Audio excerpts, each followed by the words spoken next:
पैसा आहे, धन दौलत संपत्ती आहे म्हणून तो सुखी आहे, हा सगळ्यात मोठा गैरसमज आहे बरं का.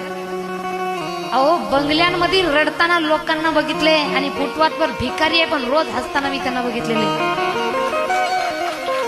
कारण एकच, तुका म्हणे तया सुखा काय उने राहे समाधान चित्ताची. सुख कुठे तर म्हणतात ज्याच्या मनामध्ये समाधान आहे त्याच्या जीवनामध्ये सुख आहे. दुसरं कुणाच्याही जीवनामध्ये सुख नाही. म्हणून आहे त्यामध्ये समाधान मनुष्यानं मानायला सुद्धा पाहिजे. आहे त्याच्यामध्ये समाधान माना म्हणजे मी इथं बसू नये, आता मला कशाचीच गरज नाही, मग आता चुपचाप बसून राहायचं असं आहे का? नाही. समाधानाचा अर्थ काय लक्षात घ्या, जे माझ्याकडं आहे त्याच्यात मी आनंद घेईन आणि जे मला पाहिजे ते मिळवण्याचा प्रयत्न सुद्धा करेन. आज आपल्याला 10,000 रुपये महिना आहे ना, आपण 20 साठी प्रयत्न करा. 20 नाही, 1,00,000 रुपये महिना पडला पाहिजे अशा प्रकारे प्रयत्न करा. परंतु आधी आहे त्या 10,000चा तरी आनंद आपल्याला घ्यावा लागेल ना.